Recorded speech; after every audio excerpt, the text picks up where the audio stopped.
हर हर महादेव। प्रिय दर्शकों, ओम नमः शिवाय।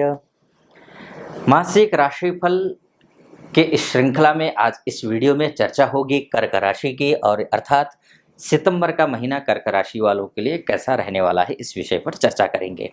जिन व्यक्तियों के नाम का पहला अक्षर ही से अर्थात पुनर्वसु नक्षत्र का एक चरण, पुष्य नक्षत्र के चारों चरण अर्थात हु, हे, हो, डा, आश्लेषा नक्षत्र के चारों चरण डी, डू, डे और डो से जिनका नाम शुरू होता है, उनकी जो राशि होती है वो कर्क राशि होती है। और कर्क राशि वालों के लिए सितंबर का महीना कैसा रहेगा, इस विषय में चर्चा करेंगे। और ये जो फलादेश है वो मैं चंद्र राशि के हिसाब से करने जा रहा हूँ, इसलिए इस वीडियो के अंत तक मेरे साथ बने रहिए। वीडियो अच्छा लगे चैनल को सब्सक्राइब कर देना, लाइक कर देना, और कमेंट बॉक्स में जा करके ओम नमः शिवाय जरूर लिख दीजिएगा। चलिए बिना विलंब किए विषय पर प्रवेश करते हैं। देखिए, कर्क राशि वालों पर 17 जनवरी 2023 से ही शनि की ढैया चल रही है, और अनवरत रूप से 24 और 25 के मिड तक अंत तक चलती रहेगी शनि की ढैया। एक तो आप प्रिपेयर होंगे शनि की ढैया से, जो भी आएगी समस्या आएगी उससे निपटने के लिए आपको प्रिपेयर होना है। अगर आपकी कुंडली में शनि अगर खराब स्थिति में है तो आपको शनि की ढैया का सामना करना पड़ेगा, वो भी अशुभ। अगर आपकी कुंडली में शनि अच्छी स्थिति में है, यानी कि केंद्रेश है, त्रिकोणेश इत्यादि है, तो निश्चित रूप से शनि की ढैया भी आपके लिए शुभ रहने वाली है। खैर, ये तो पूरी शनि की ढैया की बात हो गई। फिलहाल सितंबर के महीने में शनि की ढैया से तो आप गुजर ही रहे हैं। बात कर लेते हैं सबसे पहले सितंबर का महीना आपके लिए स्वास्थ्य के दृष्टिकोण से कैसा रहने वाला है। गृह सुख के दृष्टिकोण से, वाहन सुख के दृष्टिकोण से, भूमि सुख, मित्र इष्ट मित्र का सहयोग मिलेगा नहीं मिलेगा, नाते रिश्तेदार इत्यादि सहायता करेंगे या नहीं करेंगे, सोर्स ऑफ इनकम यानी कि आर्थिक लाभ है या फिर हानि होगी, ये भी बात करेंगे। भाई बहनों के बारे में भी बात करेंगे, इनका सहयोग मिलेगा या नहीं मिलेगा। इसके लिए देखिए, शुक्र की स्थिति को समझना बहुत जरूरी है। शुक्र अगर देखा जाए तो आपकी राशि में ही विराजमान है। इसका मतलब ये हुआ कि कोई भी ग्रह केंद्रेश होकर के केंद्र में बैठ जाए या फिर त्रिकोणेश होकर के केंद्र में बैठ जाए तो अत्यंत शुभ माना गया है। सोर्स ऑफ इनकम के ग्रह शुक्र, यानी कि पैसे आएंगे तो सही, लेकिन कितने परसेंट आ सकते हैं, कैसे आएंगे, कितने आएंगे, कितने बचेंगे, ये भी बताऊंगा। पैसे आएंगे, भाई बंधुओं का सहयोग मिल सकता है, गाड़ी वाहन इत्यादि खरीदने की सोच रहे हैं, उसमें भी आपको सफलता मिलती हुई दिखाई दे रही है। भूमि से संबंधित कोई मामला फंसा हुआ है, उसमें भी अगर स्त्री के साथ मुद्दा कोई है, कोई विवाद फंसा हुआ है, वहां से भी आप निकल सकते हैं। या फिर आप अगर स्त्री हैं और पुरुष के साथ है, किसी प्रकार का कोई विवाद चल रहा हो, उससे भी निपट सकते हैं। अच्छी स्थिति आने वाली है। इष्ट मित्र इत्यादि से भी सहयोग मिलता हुआ दिखाई दे रहा है। ये शुक्र की स्थिति है, बहुत अच्छी स्थिति दिखाई दे रही है। अब कितना फायदा होगा, कितना परसेंट मिलेगा, इस पर बात कर लेते हैं। देखिए, इस 1 सितंबर को जो शुक्र है 18 अंश 10 कला का शुक्र है, यानी कि ठीक स्थिति में है। लेकिन महीने जाते हुए 28 अंश 52 कला का शुक्र है, जो कि शुभ तो नहीं बोलूंगा, अशुभ तो नहीं बोलूंगा, लेकिन कमजोर हो जाएगा। कर्क राशि का शुक्र शुभ माना गया है लग्न का शुक्र को, लेकिन 18 डिग्री पर तो ठीक है, 28 यानी कि महीने के अंत में सावधान रहना है। अर्थात कहने का तात्पर्य यह है मेरा, किसी भी प्रकार का वाहन सुख इत्यादि जो मैंने आपको पीछे बताया ना, इन बिंदुओं पर बात कर रहे हैं हम, तो उन क्षेत्रों में आपको कोशिश ये करनी है 18 तारीख से पहले ही उनको निपटा लें। जैसे घर खरीदने की सोच रहे हैं, डील करने की सोच रहे हैं, तो भी इष्ट मित्र से कोई काम निकालना है, तब भी हर एक काम में जो मैंने आपको बताया, आर्थिक मामलों में भी। एक तो ये रीजन है, और दूसरा मैं मंगल को लेकर के बताऊंगा अभी बाद में, कि मंगल की वजह से भी मैं बता रहा हूँ कि आपको 14 सितंबर से पहले या 18 सितंबर से पहले काम करना है, वो जरूरी है। खैर, अब देखिए दूसरी बात कर लेते हैं। अब आते हैं शिक्षा को लेकर के बात कर लेते हैं संतान सुख को लेकर के, बात प्रेम संबंध की भी, कि लव लाइफ कैसा रहने वाला है, उतार चढ़ाव चल रहा हो, वो उतार चढ़ाव बना रहेगा या फिर मधुरता आएगी, इस पर बात होगी। दाम्पत्य जीवन में उथल पुथल अगर चल रहा हो तो, या फिर कोर्ट कचहरी का मामला चल रहा हो, दाम्पत्य जीवन में हो या बिजनेस में हो, कोर्ट कचहरी का मामला चल रहा हो तो वो क्या सुलझेगा या फिर विवाद बढ़ेगा, इस पर भी बात करेंगे। विवाह दाम्पत्य जीवन का मैंने आपको मतलब बिजनेस को लेकर के भी लाभ होगा, हानि होगी, क्या कुछ होगा। नौकरी, मान सम्मान, पद प्रतिष्ठा के लिए भी अब बात कर रहे हैं। देखिए, इसके लिए मंगल शनि की स्थिति का अच्छा होना बहुत जरूरी है। इन दोनों की स्थिति बहुत अच्छी आपकी कुंडली में है। देखिए, हमेशा एकाद तृतीयस्थ मंगल अच्छा माना गया है, हमेशा अच्छा माना गया है।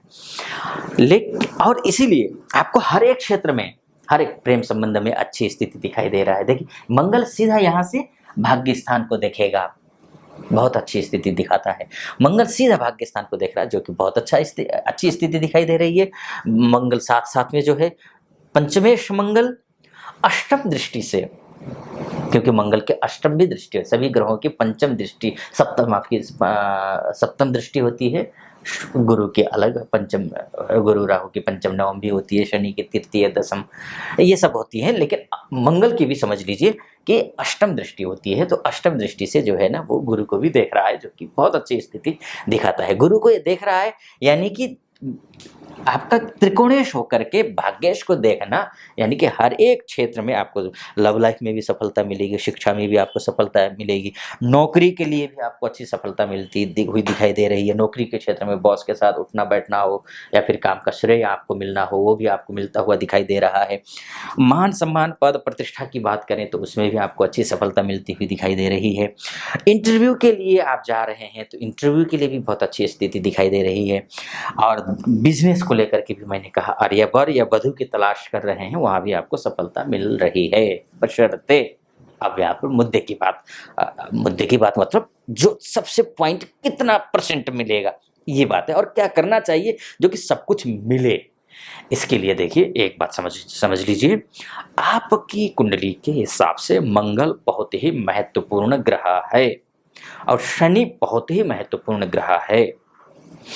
और मंगल जो है वो 14 सितंबर को शाम को 7:25 से अस्त होने जा रहे हैं। जब मंगल अस्त हो जाएंगे, जो ग्रह अस्त होता है वो ग्रह कुछ नहीं देता है, यानी कि उस जो सूर्य के वो इतना नजदीक चला जाएगा, उसकी किरणें, उसका जो प्रकाश है वो आप और हम पर वो प्रभावित नहीं करते हैं।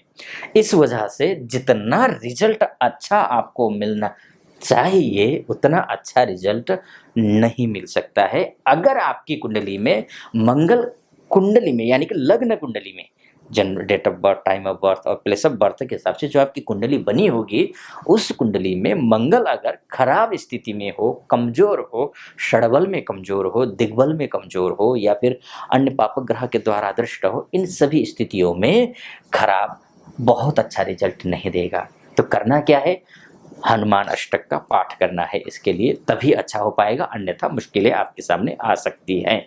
मुश्किलें कहने का तात्पर्य, जो मैं अच्छा होगा कह रहा हूं ना, हो सकता है कि वो अच्छा ना हो, इसलिए हनुमान अष्टक का पाठ करिए। एक दूसरी बात, हनुमान जी को भोग लगाइए। दूसरा भोग किस चीज का, अनार का भोग लगा सकते हैं हनुमान जी के लिए। आप हनुमान चालीसा का पाठ करना नियमित रूप से जारी कर दीजिए, शुरू कर दीजिए, क्योंकि ये 14 सितंबर से लेकर के 21 जनवरी 2024 तक है, यानी कि खराब स्थिति है, तो इसलिए सावधानी बरतनी है। सावधानी बरतने के साथ पूजा पाठ करना है, स्थिति अच्छी हो जाएगी, सब चीज आपको प्राप्त होगा।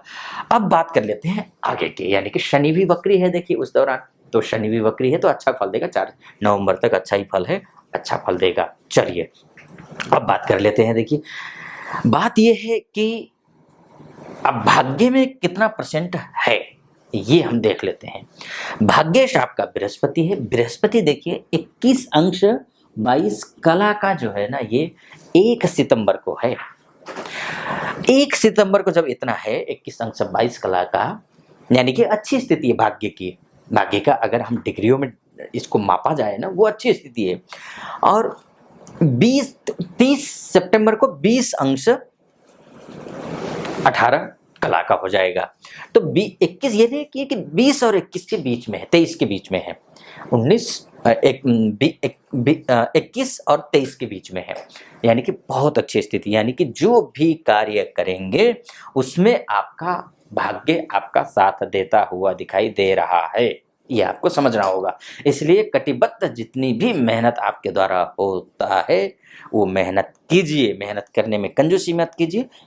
सितंबर का महीना आपके लिए साथ देता हुआ दिखाई दे रहा है, एक बात। दूसरी बात, अभी तक ये था कि देखिए कि राहु गुरु चांडाल योग की वजह से आप परेशान भी रहे हैं, क्योंकि आपका भाग्येश जो गुरु है ना वो राहु से पीड़ित था, तो आपको जो पर्याप्त भाग्य में जितना आपका लिखा हुआ था उस हिसाब से आपको नहीं मिल पाया है। लेकिन अब डिग्रियों में देखिए, यहाँ पर राहु जो है एक अंश 35 कला का है 1 सितंबर को, 30 सितंबर को ये कितने अंश का हो जाएगा, 0 अंश 42 कला का, यानी कि राहु कमजोर हो रहा है और आपका जो भाग्येश गुरु है वो मजबूत है सितंबर में। इसका मतलब यह है कि अब अच्छा फल देगा। राहु के चंगुल से बृहस्पति निकल चुका है, अब निकलेगा, नाम मात्र का अंश मात्र का प्रभाव आपके भाग्य पर राहु का पड़ने वाला है, यानी गुरु चांडाल योग का असर पड़ने वाला है। इसलिए करना क्या है, जमकर मेहनत करनी है, भाग्यवादी बनकर के बैठने की सलाह मैं किसी को भी नहीं देता हूं। आप कर्म कीजिए, कर्म के आधार पर आपका भाग्य आपका साथ दे रहा है। तो मित्रों, कैसा लगा यह वीडियो? आपको अच्छा लगा हो तो चैनल को सब्सक्राइब करना बिल्कुल भी मत भूलिएगा और लाइक कर दीजिएगा। कमेंट बॉक्स में जाकर के ओम नमः शिवाय जरूर लिखिएगा। फिलहाल अनुमति दीजिए। नमस्कार। ओम नमः शिवाय।